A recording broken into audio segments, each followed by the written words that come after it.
रात के अंधेरे में एक बस रुकती है और एक पुराने बोर्ड पर लिखा दिखता है, मंजिल गेस्ट हाउस 1998 से बंद।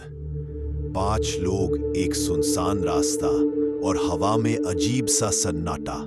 पर जैसे ही उन्होंने उस गेस्ट हाउस का दरवाजा खोला, उन्हें लगा कोई उनका इंतजार कर रहा था, कोई जो कभी गया ही नहीं। रात के 12 बज चुके थे।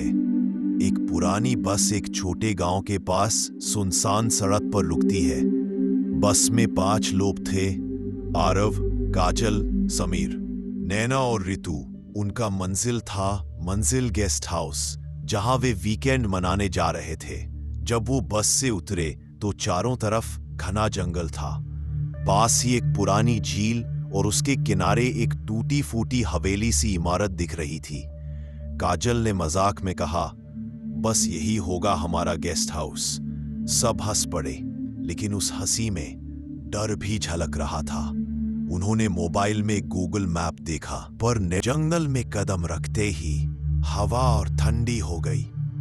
पत्तों की सरसराहट, कौवों की काव काव और कहीं दूर से आती धीमी सी हंसी। ऋतु ने धीरे से पूछा, तुम लोगों ने ये आवाज सुनी? सब चुप रहे।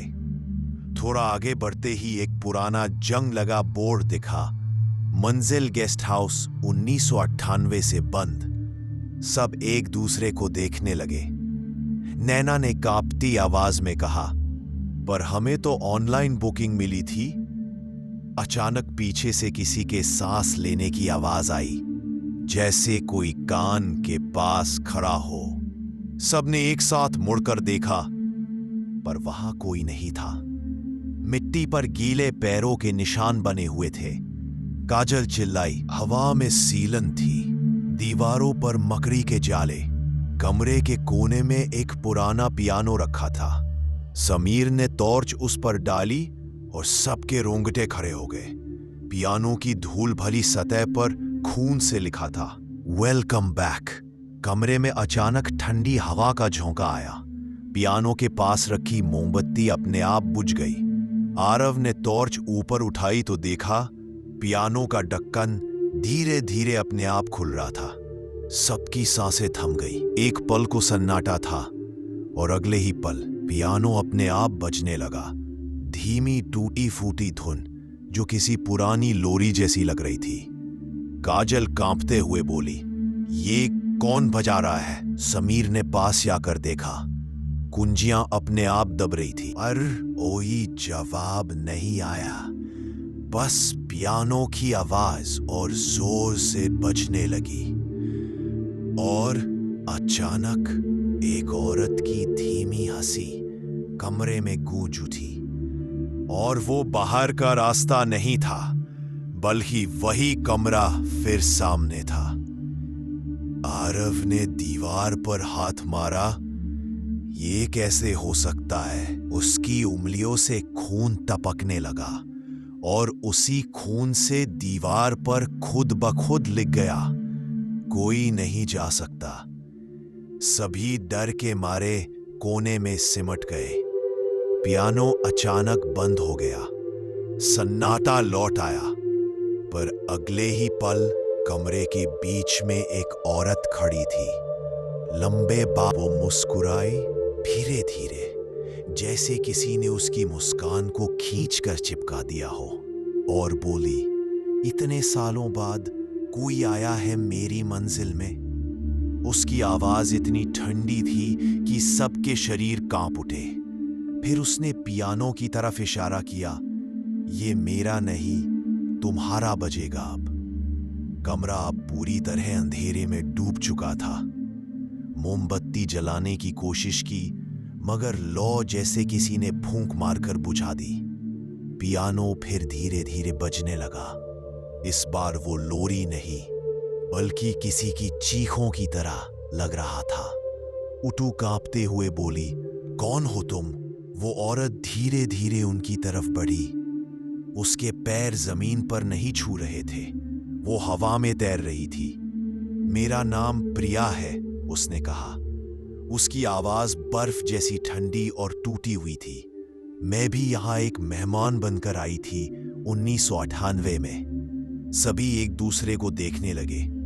आरव बोला, क्या हुआ था यहाँ? प्रिया की आंखों में आंसू भर आए, पर वो मुस्कुराई। उस रात बारिश हो रही थी। हम 5 दोस्त यहाँ ठहरे थे, ठीक तुम जो मर चुका था। कमरे में दीवारें कांपने लगी, छत से पुरानी तस्वीरें गिरने लगी। हर तस्वीर में वही 5 दोस्त थे और आखिरी तस्वीर में वो सब खून में लथपथ पड़े हुए थे। काजल चिल्लाई, ये तो तुम ही हो? प्रिया ने सिर झुकाया, हाँ, और अब तुम सब। उसने पियानो पर हाथ रखा और जैसे ही उसने एक सुर बजाया, समीर अचानक जमीन पर गिर पड़ा। उसका शरीर अकड़ गया, आंखें पलट गई। नैना और ऋतु चीख उठी। काजल ने आरव का हाथ पकड़ा और दरवाजे की ओर भागी, पर जैसे ही उन्होंने दरवाजा खोला, बाहर का जंगल आग में जलता दिखा। पेड़ उल्टे झूल रहे थे, आसमान लाल था और हवेली का नाम बोर्ड पर खुद बदल चुका था, मंजिल, for those who never leave. Ritu ने कांपते हुए कहा, हमें कोई रास्ता निकालना होगा। आरव ने कहा, हम नीचे चलकर देखते हैं, शायद कोई तहखाना हो। वो नीचे जाने के लिए सीढ़ियों की ओर बढ़े और हर कदम के साथ दीवारों से किसी के रोने की आवाज और ताले पर खून से लिखा था, मत खोलो वरना सब खत्म। आरव ने कांपते हाथों से ताला तोड़ा। अंदर अंधेरा था और उसमें कुछ हिल रहा था। एक पल में वो चीज तेजी से आरव की तरफ लपकी और पूरी हवेली में सिर्फ एक चीख गूंजी, आ आ आ आ आ आ। अंधेरा अब पूरा फैल चुका था, सन्नाटा छा गया। काजल, नैना और ऋतु ने टॉर्च की रोशनी अंदर डाली, पर आरव वहां नहीं था। बस फर्श पर उसका मोबाइल पड़ा था और उस पर आखिरी मैसेज लिखा था, वो मेरे पीछे है। तीनों के पैरों तले जमीन खिसक गई। ऋतु रोते हुए बोली, हमें यहां से निकलना होगा। काजल ने दीवार के पास देखा, एक पुरानी तस्वीर टंगी थी। उस तस्वीर में 5 लोग खड़े थे, बिल्कुल उनके जैसे। नैना घबरा कर बोली, ये कैसे हो सकता है? अचानक पीछे से वही आवाज आई, क्योंकि ये जगह हर साल अपने मेहमान खुद चुनती है।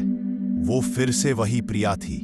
इस बार उसका चेहरा और भी डरावना लग रहा था। आंखें काली, मुंह से काला धुआं निकल रहा था। उसने धीरे धीरे कहा, हर साल जब भी कोई नया ग्रुप यहाँ आता है, मंजिल गेस्ट हाउस उन्हें अपनाता है, क्योंकि जो एक बार यहाँ ठहरता है वो कभी वापस नहीं जा सकता। कमरे की दीवारें अपने आप बंद होने लगी, खिड़कियां सील हो गई, दीवारों से खून रिसने लगा जैसे कोई जीवित हो। ऋतु ने जोर से चिल्लाया, काजल नीचे भागो। दोनों भागते हुए बेसमेंट में पहुंचे। वहां एक दर्पण रखा था, टूटा हुआ, पर उसमें किसी का चेहरा झलक रहा था, नैना का चेहरा। पर नैना तो उनके साथ थी। ये क्या? काजल बोली, मगर तभी नैना का शरीर कांपा और उसके बाल अपने आप उड़ने लगे। वो हंसने लगी। काजल और ऋतु पीछे हटे, पर जमीन फटने लगी। दरारों से हाथ निकलने लगे, ठंडे सड़े हुए हाथ जो उनके पैरों को पकड़ रहे थे। ऋतु चीखते हुए गिरी और उन हाथों में समा गई। काजल अकेली रह गई। वो भागती हुई ऊपर पहुंची और दरवाजे से बाहर निकलने की कोशिश की, पर जैसे ही उसने हैंडल पकड़ा, दरवाजा अपने आप बंद हो गया और बाहर से वही बोर्ड फिर चमकने लगा, वेलकम न्यू गेस्ट्स 2025। काजल जमीन पर बैठकर रोने लगी। पियानो अपने आप बजने लगा। लोरी फिर से वही थी जो पहली रात सुनी थी। धीरे धीरे सब शांत हो गया और अगले ही पल हवेली की लाइटें जल उठी। अब दरवाजे पर 5 नई परछाइयां खड़ी थी। 5 नए मेहमान जो बस से उतर रहे थे। सुबह के 4 बजे का वक्त था। धुंध पूरे जंगल में फैल चुकी थी। उनमें से एक लड़की ने कहा, कितना पुराना लेकिन सुंदर गेस्ट हाउस है। ड्राइवर ने बिना पीछे देखे कहा, बेटा ये गेस्ट हाउस अब कोई नहीं चलाता, फिर भी हर साल कोई ना कोई यहां उतर जाता है। उसने बस स्टार्ट की और चला गया। वो सब मुस्कुराए और गेस्ट हाउस की तरफ बढ़े। दरवाजे पर वही बोर्ड टंगा था, वेलकम न्यू गेस्ट्स 2025। अंदर धूल से भरा वही कमरा, वही पियानो, पर इस बार पियानो पर किसी ने पहले ही फूलों की माला रखी हुई थी। एक लड़की ने कहा, शायद किसी पूजा का हिस्सा होगा। दूसरी बोली, इतना डरावना कुछ नहीं है, बस पुराना घर है। जैसे ही उन्होंने पियानो की एक कुंजी दबाई, पूरा घर कांप गया और दीवारों पर टंगी तस्वीरें फिर से जिंदा हो उठीं। इस बार तस्वीरें में पिछले साल वाले 5 लोग थे। आरव, काजल, नए मेहमानों ने डरकर पीछे हटना चाहा, बस अपने आप बंद हो गया और छत से वही आवाज गूंजी, वेलकम बैक टू मंजिल। अब हवेली के अंदर हंसी की गूंज सुनाई दी। कई आवाजें, पुरुष और औरतें एक साथ। वो हवेली अब जिंदा थी। हर आत्मा जो यहां आई थी अब उसका हिस्सा बन चुकी थी। बाहर उगते सूरज की रोशनी में हवेली फिर से शांत दिखी, जैसे कुछ हुआ ही ना हो। और उसी बोर्ड पर नया साल उभर आया, मंजिल गेस्ट हाउस, क्लोज्ड सिंस 2026। कहते हैं कुछ दरवाजे कभी नहीं खुलने चाहिए, क्योंकि जो एक बार मंजिल गेस्ट हाउस पहुंचता रहे वो वहीं का होकर रह जाता है। अगर तुम्हें ये कहानी सुनते सुनते एक पल के लिए भी ठंड महसूस हुई तो वीडियो को लाइक करो, नीचे कमेंट में लिखो मंजिल अभी बाकी है, और ऐसी ही डरावनी कहानियां सुनने के लिए चैनल को सब्सक्राइब करना मत भूलना, क्योंकि अगली कहानी शायद तुम्हारी मंजिल बन जाए।